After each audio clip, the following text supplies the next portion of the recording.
Hello everyone, आज के video में देखेंगे arts of teaching and other skill जो कि आपके बिहार स्टेट में 50 नंबर के सवाल पूछे जाते हैं, जो काफ़ी ज़्यादा स्कोरिंग सब्जेक्ट होता है। आसानी से आप अगर अच्छे से प्रैक्टिस करते हैं तो 50 नंबर में से आप 38 से 40 नंबर ला सकते हैं, क्योंकि प्रीवियस ईयर क्वेश्चन से आपका क्वेश्चन काफ़ी ज़्यादा रिपीट होता है। अगर आपने सारा प्रीवियस ईयर क्वेश्चन अगर आपने देखा होगा, जो अभी तक हमने टोटल 16 प्रीवियस ईयर क्वेश्चन हमने कंप्लीट कर लिया है। 2023 से लेकर अभी तक हमने 2020 तक टोटल 16 प्रीवियस ईयर क्वेश्चन हमने कंप्लीट कर चुके हैं। आज जो हम प्रीवियस ईयर क्वेश्चन देखेंगे वो रहेगा 11/9/2020 का। एग्ज़ाम से पहले सारे प्रीवियस ईयर क्वेश्चन ज़रूर अटेम्प्ट करके जाना। अगर आप इसका नोट्स लेना चाहते हो तो सिर्फ़ आपको 151 में आपको दिया जा रहा है टोटल 30 प्रीवियस ईयर क्वेश्चन। अगर आप इतना कंप्लीट कर लेते हो, आसानी से 50 में 38 से 40 नंबर ला सकते हो। इसके सिवा कुछ भी एक्स्ट्रा करने की आपकी ज़रूरत नहीं है।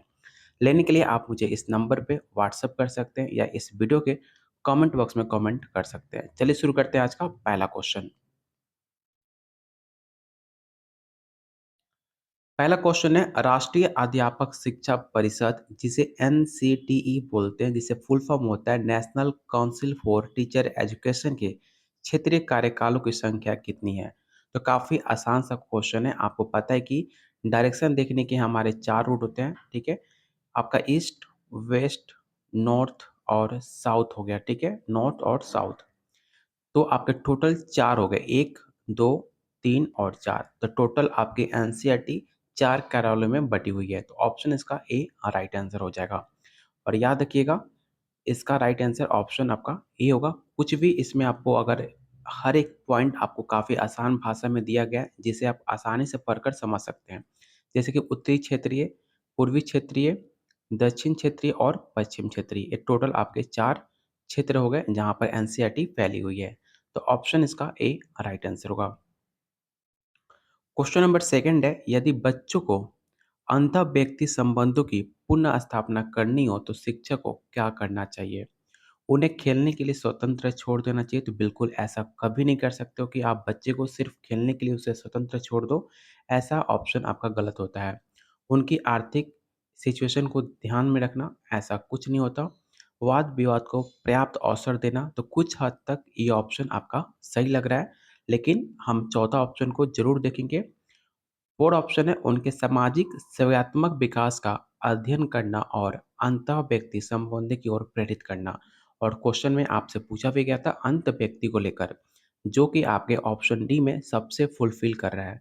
इसलिए इसका राइट आंसर हम ऑप्शन डी को कंसिडर करेंगे। क्वेश्चन नंबर थर्ड है, निम्नलिखित विचारकों में कौन शिक्षा को मानव निर्माण की प्रक्रिया के रूप में एक्सेप्ट किया था? पहला ऑप्शन है महात्मा गांधी, टैगोर, अरविंदो या ऑप्शन डी है विवेकानंद। इस क्वेश्चन को वीवीआई क्वेश्चन टिक आउट कर लीजिएगा। इस सवाल काफ़ी ज़्यादा इंपॉर्टेंट है और याद रखिएगा इसका राइट आंसर ऑप्शन डी होगा, विवेकानंद, ऑप्शन डी। अगला क्वेश्चन है, मानव व्यवहार का विकास किस पर निर्भर करता है? परिवार पर, परिवेश पर, परिवार एवं एनवायरनमेंट पर या ऑप्शन डी इनमें से कोई नहीं। तो सबसे बेटर ऑप्शन है, मानव डेवलपमेंट आपका द फैमिली एंड एनवायरनमेंट पे डिपेंड करता है। ऑप्शन सी आपका राइट आंसर होगा। क्वेश्चन 5 है, निम्नलिखित में कौन सा सुझाव कोठारी आयोग द्वारा नहीं दिया गया था? आपको पता है कि कोठारी कमीशन आपके भारत में बनाया गया था। एक सवाल काफ़ी इंपॉर्टेंट है। कोठारी आयोग से हमेशा आपके एग्जाम में सवाल पूछे जाते हैं।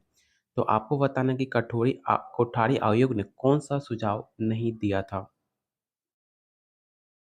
तो पहला ऑप्शन है, सभी बच्चे को प्राथमिक शिक्षण मातृभाषा में दी जाए। बिल्कुल, आपके कठोरी आयोग का सबसे ज़्यादा फेमस स्टेटमेंट था कि सभी बच्चे को, जो भी बच्चे हैं उनको, जो लैंग्वेज है, जो उनकी भाषा है, उनको अपनी मातृभाषा में उनको पढ़ाना चाहिए। सेकंड ऑप्शन है, पहली सार्वजनिक परीक्षा 10 वर्ष से विद्यालय शिक्षा पूरी करने के बाद ही हो। ये दोनों ऑप्शन आपके कोठारी आयोग में साफ-साफ मेंशन है। तो दोनों आपका राइट आंसर ऑप्शन ए भी बिल्कुल सही है। ऑप्शन सी है, विषम विभाजन कक्षा 9 के बदले कक्षा बाद हो। ये भी आपका स्टेटमेंट बिल्कुल सही है। 50% माध्यमिक विद्यालयों को व्यावसायिक स्कूल में परिवर्तित किया जाए, मतलब secondary school converted into vocational school. तो बिल्कुल ऐसा कुछ भी आपके कोठारी आयोग में स्टेटमेंट नहीं दिया गया था। तो ऑप्शन इसका डी राइट आंसर होगा। यहाँ पर देख सकते हैं कि आपका जो कोठारी आयोग था 1986 में पहले ही आपके राष्ट्रीय शिक्षा नीति को विकसित करने में काफ़ी ज़्यादा इसे महत्व दिया गया था। और कोठारी आयोग का जो फेमस आपका सुझाव थे, आप यहाँ पर देख सकते हैं, ठीक है? चलते हैं क्वेश्चन नंबर 6 पर। निम्नलिखित में कौन-सा बालक सामाजिक विकास को इफ़ेक्ट नहीं करता है? पहला ऑप्शन है ज्ञान, तो बिल्कुल। ऑप्शन बी है लॉजिक, लैंग्वेज, स्कूल, या ऑप्शन डी है नॉन ऑफ द अबव। तो इसका जो राइट आंसर होगा ऑप्शन आपका बी होगा, लॉजिक। ऑप्शन बी आपका राइट आंसर होगा। क्वेश्चन नंबर 7 है, इनमें कौन बाल विकास को प्रभावित करने वाले आंतरिक कारकों में नहीं है? यहाँ पर ध्यान दीजिएगा, यहाँ आपसे इंस्टेंट पूछा गया जो आपके आंतरिक कारकों के बारे में कौन सा इफेक्ट नहीं दिलाता है बाल विकास में, आपको ये बताना है। ऑप्शन ए है बुद्धि, ऑप्शन बी है हेरिडिटी फैक्टर, ऑप्शन सी है फिजिकल एनवायरनमेंट, या ऑप्शन डी है फिजिकल फैक्टर।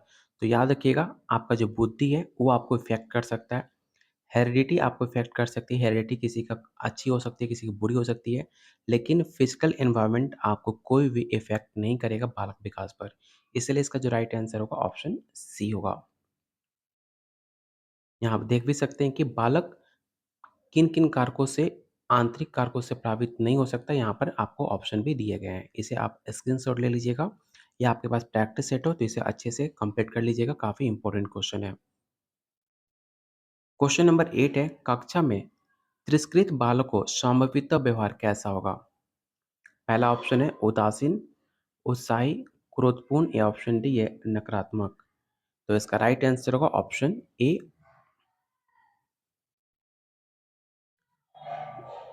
क्वेश्चन नंबर 9 है, ज्ञान मीमांसा का क्या अर्थ है?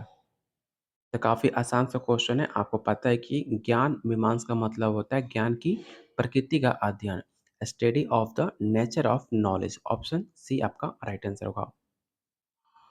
क्वेश्चन नंबर 10 है, महायान के अनुसार आपको बताना है कि इन 4 ऑप्शन में महायान के अनुसार कौन-सा ऑप्शन आपका सही है। तो महायान आपको पता है कि बुद्ध को कहा जाता था, जैसे अधिकतर मनुष्यों के लिए निर्वाण मार्ग अकेले ढूँढना काफ़ी ज़्यादा मुश्किल है। तो इसका राइट आंसर ऑप्शन आपका बी हो जाएगा।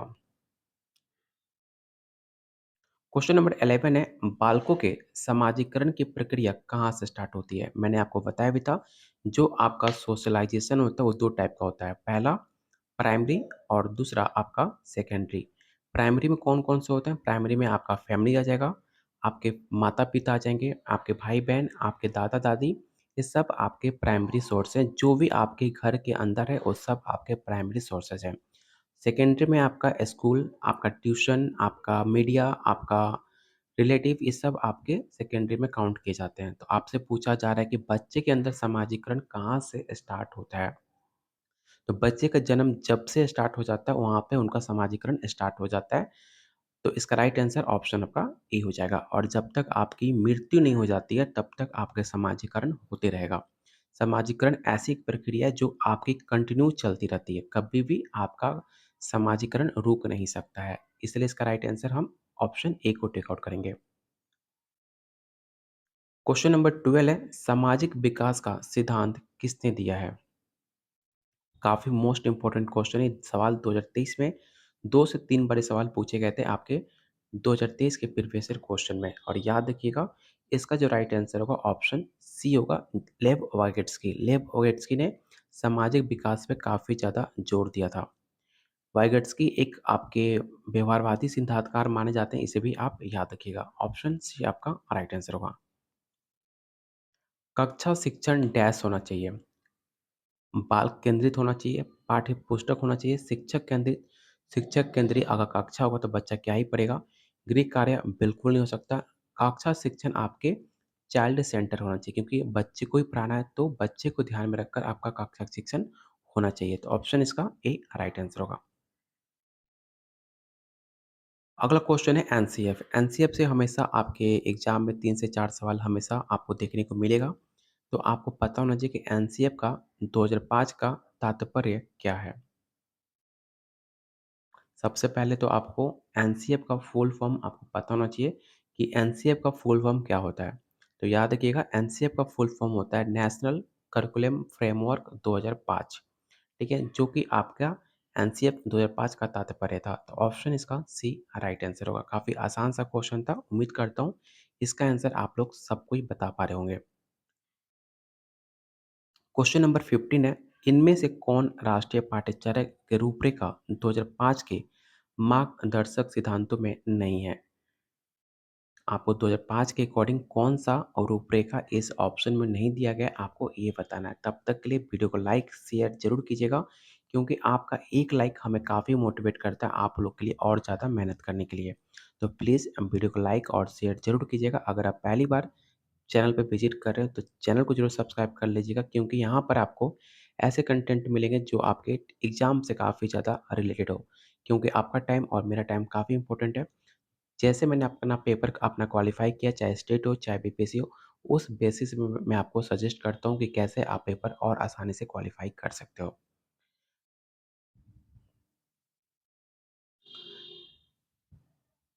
तो इसका जो राइट आंसर होगा ऑप्शन डी हो जाएगा, नॉन ऑफ दीज़। इसका जो आपका बिहार स्टेट जो इसका आंसर टिक आउट किया था, ऑप्शन डी को राइट आंसर माना था। इसे ज़रूर याद रखिएगा। क्वेश्चन नंबर 16 है, जब एक भाषा के वाक्य में दूसरी भाषा के शब्दों का प्रयोग होता है, उसे हम क्या कहते हैं?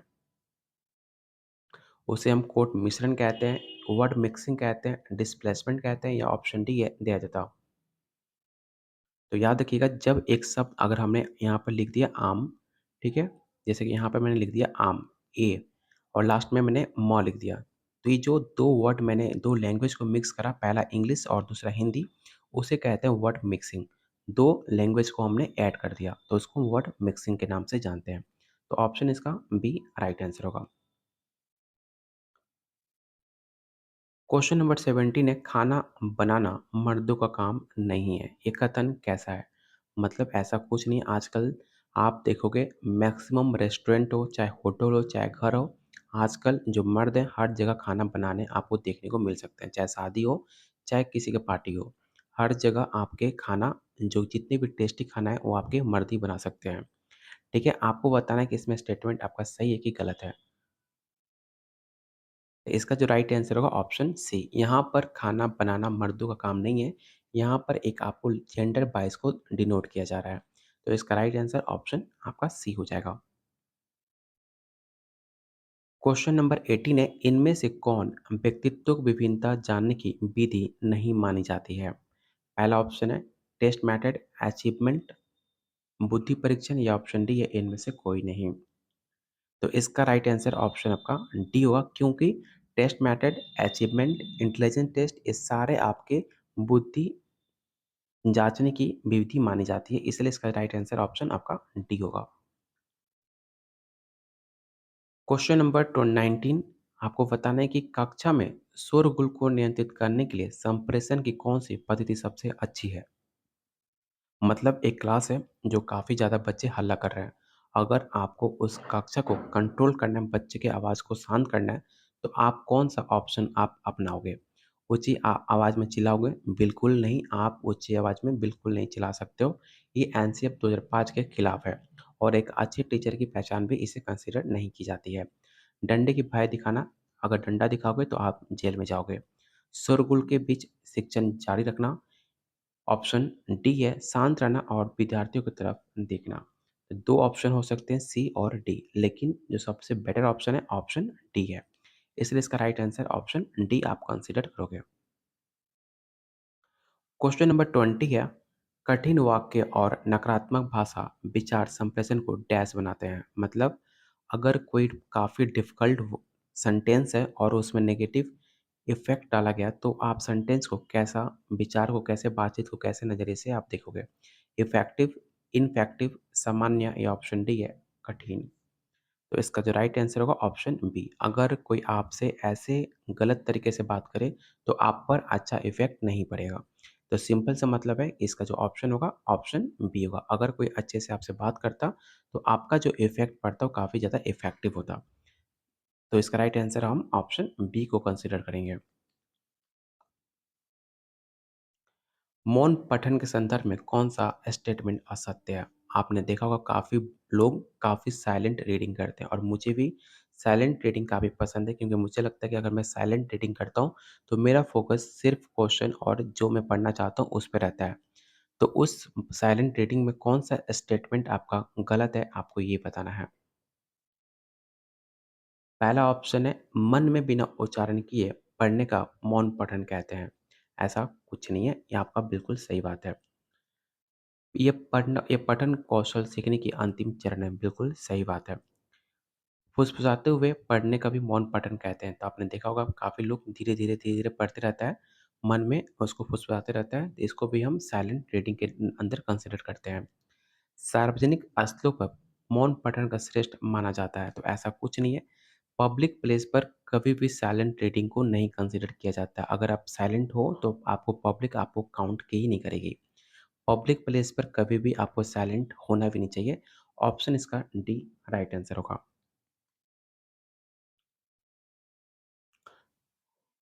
नहीं, नहीं, इसका ऑप्शन सी यहाँ पर सही आंसर दिया है, ठीक है?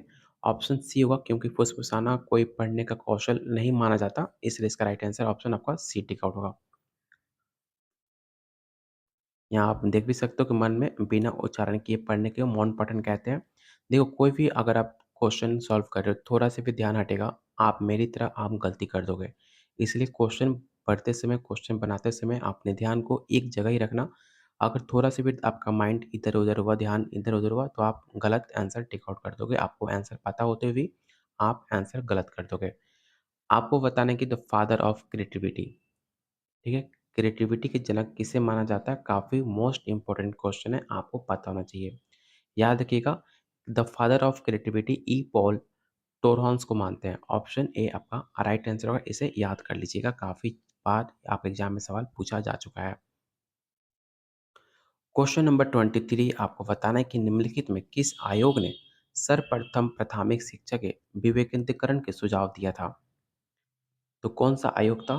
तो ये आयोग आपके हंटर आयोग माना जाता है। ऑप्शन बी आपका राइट आंसर होगा। हंटर आयोग कब आया था? याद रखिएगा 1882 में इसकी अध्यक्षता की गई थी, 1882 में। क्वेश्चन नंबर 24 है, निम्नलिखित में किसे भारतीय शिक्षा का मैग्ना कार्टा कहा जाता है? मोस्ट इम्पोर्टेंट क्वेश्चन है, याद रखिएगा। इसे वुड्स डिस्पैच को मैग्ना कार्टा के नाम से जाना जाता है। ऑप्शन इसका सी राइट आंसर होगा।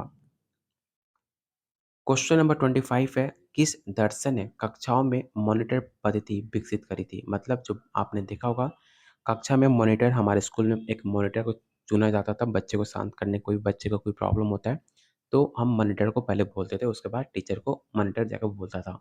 तो ये पद्धति कब से स्टार्ट हुआ? तो ये पद्धति आपका नॉन ऑफ दिस, इसका राइट आंसर ऑप्शन डी होगा। क्योंकि बौद्ध दर्शन में, जैन दर्शन में, वैदिक दर्शन में ऐसा कुछ नियम नहीं था। उस टाइम आपके कोई भी शिष्य को कोई प्रॉब्लम होती थी तो डायरेक्ट अपने गुरु से बात कर सकता था। तो इसका राइट आंसर ऑप्शन आपका डी हो जाएगा। याद रखिएगा, इस्लाम दर्शन की कक्षाओं में निगरानी पद्धति विकसित की गई थी।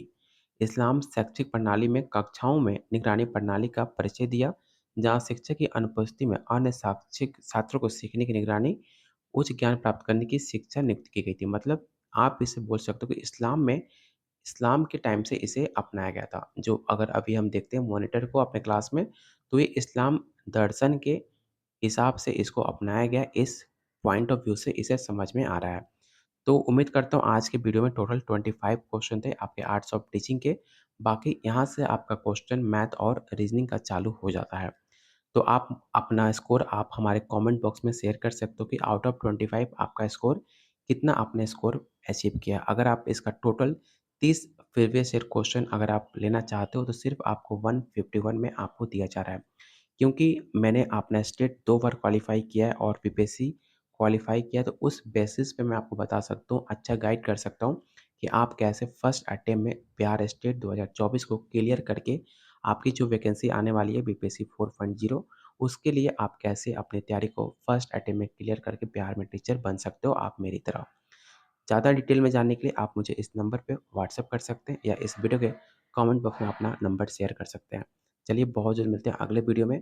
तब तक के लिए वीडियो को लाइक और शेयर करना बिल्कुल मत भूलिएगा। अगर पहली बार चैनल पे विज़िट कर रहे हैं तो चैनल को ज़रूर सब्सक्राइब कीजिएगा। तब तक के लिए कीप वॉचिंग, कीप शेयरिंग।